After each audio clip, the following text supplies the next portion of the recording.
تخيل يا عزيزي انك تكون ماشي لحالك بالصحراء وفجأة تسمع صوت طبول ومعازف زي الفيديو هذا.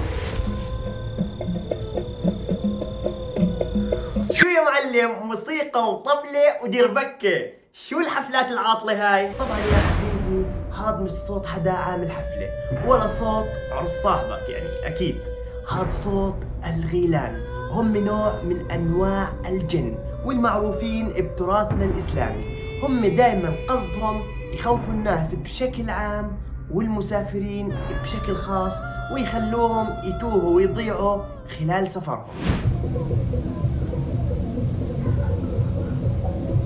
طيب استاذ نحيد، اذا سمعنا هاي الاصوات وشفناهم شو نعمل؟ خليني احكي لك انه الحل الامثل اول اشي انك ما تخاف، لانه هجومهم نفسي بحت، واذا انت خفت راح يصيروا اقوى. طيب شو الحل؟